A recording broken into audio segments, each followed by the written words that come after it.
ஆண்டவராய் இயேசு கிறிஸ்துவின் இனிய நாமத்தினாலே உங்களுக்கு அன்பின் வாழ்த்துதல். அன்பு பிள்ளைகளே, கர்த்தருடைய சமூகத்தில் இப்படி உற்சாகமாக இருக்கிறீங்களா?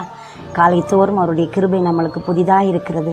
இந்த காலையிலே ஆண்டவருடைய ஒரு வார்த்தையை நீங்கள் எதிர்பார்த்து, இயேசப்பா நீங்கள் எங்களோடு பேசுங்கன்னு சொல்லி ஆவலாய் காத்திருக்கிறீங்களா? கர்த்தர் உங்களோடு நிச்சயமாய் பேசுவார். சோர்ந்து போகாதீங்க, எதை குறிச்சுன்னு கவலைப்படாதீங்க. அவர் உங்களை விசாரிக்கிறவரானபடினா உங்களோட பாரங்களை, உங்களோட கவலைகளை, உங்களோட துக்கங்களை எல்லாம் அவர் மேலே வச்சிடுங்க. அவர் எல்லாம் பார்த்து கொள்ளுவார். நீங்கள் தனிமையில் இருக்கிறீங்களா? ரொம்ப சோர்ந்து போயிருக்கிறீங்களா? பலவீனப்பட்டு போயிருக்கிறீங்களா?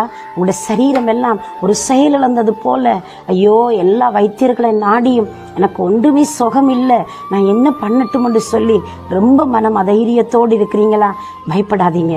உங்களுக்காக தேவன் ஒரு வசனம் வருது, கேட்போம் அந்த வசனத்தை. எரேமியாவின் புஸ்தகம் 30வது அதிகாரம் 17வது வசனம் இப்படி சொல்லுகிறது: நான் உனக்கு ஆரோக்கியம் வரப்பண்ணி உன் காயங்களை ஆற்றுவேன் என்று கர்த்தர் சொல்லுகிறார் என்று சொல்லப்படுகிறது. அன்பு பிள்ளைகளே, கர்த்தர் சொல்லுகிறது எப்படி இருக்குன்னு தெரியுமா? இங்கே அவர் சொல்லுகிறது மெதுவாய் நம்முடைய இருதயத்தை தட்டி தடவி நம்முடைய காயங்களை ஆற்றுகிறது போல இருக்கும். நாம் சோர்ந்து போன நேரத்தில், நாம் விடாய்த்து போய் இருக்கிற நேரத்தில் தேவன் ஒரு மகிமையான செய்தியை அனுப்புகிறார். எவ்வளவு இன்பமாயிருக்கு பாருங்களேன். வேதம் சொல்கிறது, தூரத்தில் இருந்து வரும் செய்தி அங்கே விடாய்த்து சோர்ந்து போயிருக்கிற ஆத்மாவை அது திருப்திப்படத்தக்கதாய், ஆறுதல் படத்தக்கதாய், அப்படியான ஒரு மகிமையான செய்தியைத்தான் இந்த காலையில் ஆண்டவர் உங்களுக்கு கொடுக்கிறார். உங்களுடைய காயங்களை ஆற்றி நான் உங்களுக்கு ஆரோக்கியம் வரப்பண்ணுவேன் என்று ஆண்டவர் சொல்லுகிறார். நீங்கள் எந்த ரீதியில் காயப்பட்டிருக்கிறீங்க? சில நேரத்தில் சரீரத்தில் ஒரு வகையான காயங்கள், அங்கே வியாதியின் கொடுகுரங்கள் உங்களை இன்றைக்கு படுத்தி கொண்டு இருக்கலாம். நீங்கள் வேதனை படுக்கையில் இருந்து கொண்டு ஐயோ நான் என்ன செய்யட்டும் என்று நீங்கள் யோசிக்கலாம்.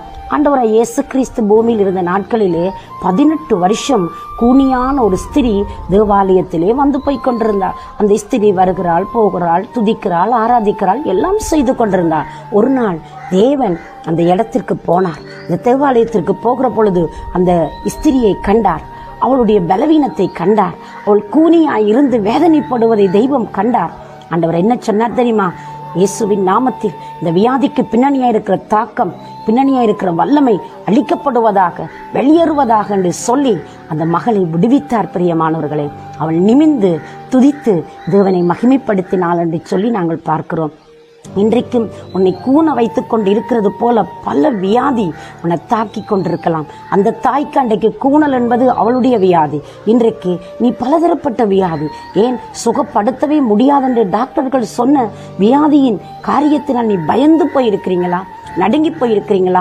இன்றைக்கு உலகத்தில் எல்லாருமே கொடிய சில வியாதிகளை தீர்மானம் பண்ணி வைத்திருக்கிறார்கள். இது வைத்தியர் சொன்னார், இப்படியே நிகழ்ந்துவிடும், நான் செத்து போய்விடுவேன், என்னுடைய கதை முடிந்து போய்விடும், இனி எந்த இதிலிருந்து நான் மீண்டு வர முடியாது, எந்த மீட்சியும் இல்லை என்று சொல்லி மனதிலே தீர்மானம் கொள்கிற அநேகர் இருக்கிறார்கள்.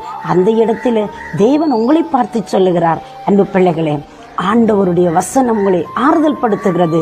நான் உனக்கு ஆரோக்கியம் வரப்பண்ணி உன் காயங்களை நான் ஆற்றுவேன். நீ சரீரத்தில் ஒருவேளை வியாதினால் காயப்பட்டு கொண்டிருக்கலாம். இல்லை என்று சொன்னால் நீ ஆத்மாவில் ரொம்ப நொந்து போயிருக்கலாம்.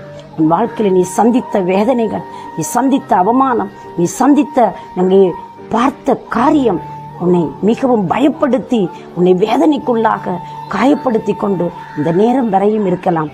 அன்பு பிள்ளையை, நீங்கள் பயப்பட வேண்டாம். உங்களுடைய சரீர காயத்தையும் சுகப்படுத்துவார். உங்களுடைய ஆன்மாவில் வந்த காயத்தையும் அவர் உங்களை சுகப்படுத்துவார். உங்களுக்கு ஆரோக்கியம் வர பண்ணி உங்களுக்கு ஒரு அற்புதம் செய்கிற நல்ல தெய்வம் இந்த நாளில் உங்களோடு கூட இருக்கிறார். எதை குறிச்சும் கவலைப்படாதீங்க, உங்களுக்கு நிச்சயமாய் வரும். அங்கே அதிலே ஒரு அற்புதம் நடக்கும் என்று நம்புங்க.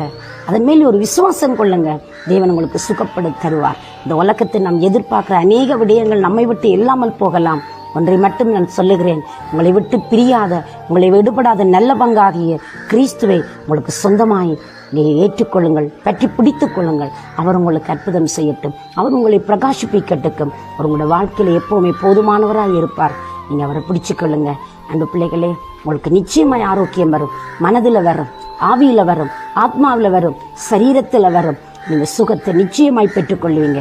விடுதலையும் ஜெயத்தையும் நிச்சயமாய் நீங்கள் பெற்றுக்கொள்வீங்க. அவருக்கு முடியாதென்று ஒன்றுமே இல்லை. எதிர்பார்ப்போடு அவரை நோக்கி பாருங்க. நான் உங்களுக்காக ஜெபிக்கட்டுமா? எங்களை நேசிக்கிற பரிசுத்த நிறைந்த நல்ல ஆண்டவரே, இயேசுவின் நாமத்தில் உங்களுடைய பிள்ளைகளுக்கு ஆரோக்கியம் வரப்பண்ணி உங்களுடைய காயங்களை எல்லாம் ஆற்றுங்க சுவாமி. ஒரு அற்புதம் செய்து கனம் பண்ணி காக்கும்படி இயேசு கிறிஸ்துவின் நல்ல நாமத்தினாலே ஆசீர்வதித்து ஜெபிக்கிறேன் ஜீவனுள்ள நல்ல பிதாவே. ஆமேன், ஆமேன். தேவன் தாமே உங்களை நிறைவாய் ஆசீர்வதிப்பாராக. God bless you.